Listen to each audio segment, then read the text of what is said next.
बड़ देउଳରେ ଲାଗିଛି ନାଟ ନୀତି ପୁଣ୍ୟ ନୀତି ହାଟ। ଏଇ କଥାଟି କାହିଁ କୁହାଯାଏ ନା ଆମ ଜଗନ୍ନାଥ ସିଏ ତ ଶାନ୍ତ, ସିଏ ତ ରାଜାଧିରାଜ। ତ ତାଙ୍କ ଦରବାରରେ ତାଙ୍କ ପୁରରେ କେତେ ପ୍ରକାରର ଉତ୍ସବ, କେତେ ପ୍ରକାରର ପର୍ବପର୍ବାଣୀ, କେତେ ପ୍ରକାରର ପିଠାପଣା ଖାଦ୍ୟପାନୀୟ ସବୁ ଥାଏ। ସବୁ ଯାହା ଖୋଜିବ ସବୁ ପ୍ରକାରର ସେଇଠି ଥାଏ। ବୀର ରସ ଠାରୁ ଶୃଙ୍ଗାର ରସ ପର୍ଯ୍ୟନ୍ତ, ବାତ୍ସଲ୍ୟ ରସ ଠାରୁ କରୁଣ ରସ ପର୍ଯ୍ୟନ୍ତ ସବୁର ଉପସ୍ଥାପନା ସେଇଠି ବୋଲି ଆମେ ଜାଣୁ। ଦିନେ କ'ଣ ହେଇଛି ନା ଶ୍ରୀ କୃଷ୍ଣଙ୍କୁ ଦେଖିବା ପାଇଁ ନାରଦ ଆସିଛନ୍ତି ଦ୍ୱାରିକା। ସେ ତ ତାଙ୍କର ବହୁତ ବଡ଼ ଭକ୍ତ, କିନ୍ତୁ ଆସି ଦେଖନ୍ତି ଶ୍ରୀକୃଷ୍ଣ ସେଠି ବାଳଗୋପାଳ ରୂପରେ ବିଦ୍ୟମାନ। ସେ ଆଶ୍ଚର୍ଯ୍ୟ ହେଇଗଲେ, ଏଇ ତ ଦ୍ୱାରକାର ରାଜା, ରାଜାଧିରାଜ ବେଶ ନ ଛାଡ଼ିକି ନ ହେଇକି ସିଏ ଏମିତି ବାଳଗୋପାଳ ବେଶ କାହିଁ ହେଇଛନ୍ତି। ତାଙ୍କ ମନରେ ଯେଉଁ ଜିଜ୍ଞାସା ଆସିଲା, ସେ ଜିଜ୍ଞାସାର ପୁଣି ତ ସମାଧାନ ଅଛି ନା। ସେ କ'ଣ କଲେ ନା ଶ୍ରୀକୃଷ୍ଣଙ୍କୁ ପଚାରିଲେ।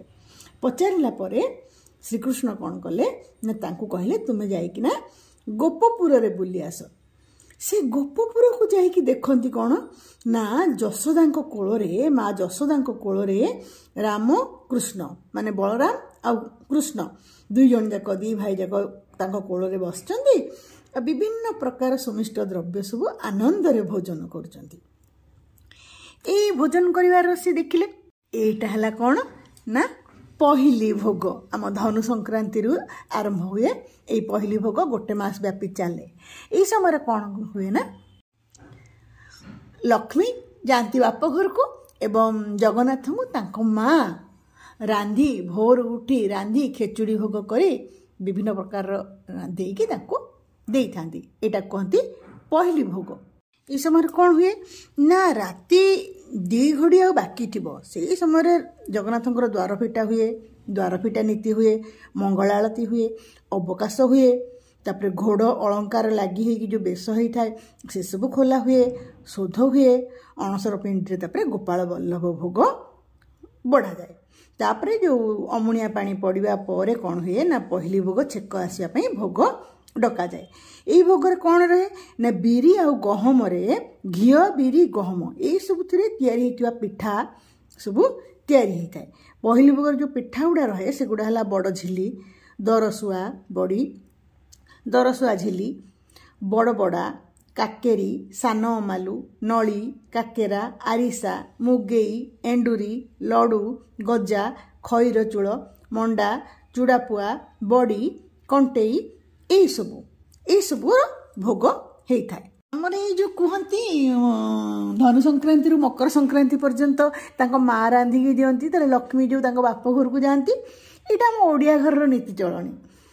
ଏଇ ଚଳଣି ଅନୁସାରେ ଏବେ ମଧ୍ୟ ଝିଅ ବୋହୂମାନେ କ'ଣ ହୁଅନ୍ତି ତାଙ୍କର ଏଇ ମାସ ଯାକ ବାପ ଘରକୁ ଯାଆନ୍ତି। ଫେରିଲା ବେଳେ ନୂଆ ଲୁଗା, ପିଠାପଣା, ଫଳ ପନିପରିବା ସବୁ ଧରି ଗୋଟେ ମାସ ପରେ ବାପ ଘରୁ ଫେରନ୍ତି। ଏଟା ଆମର ଗୋଟେ ଓଡ଼ିଆ ପରମ୍ପରା ହେଇକି ମଧ୍ୟ ରହିଛି। ଏଇ ଜିନିଷଟା ଖାଲି ଯେ ମାନେ ଆମକୁ ପରମ୍ପରା ଆମେ ଦେଖୁଛେ, ପିଠାପଣା ଖିଆ ହେଉଛି, ମାଆ ମାନେ ତାଙ୍କର ପିଲାଙ୍କ ପ୍ରତି ବାତ୍ସଲ୍ୟ ସ୍ନେହରେ ଝିଅମାନଙ୍କୁ ତାଙ୍କର ଖୁଆଇ ଦେଉଛନ୍ତି ପିଠାପଣା।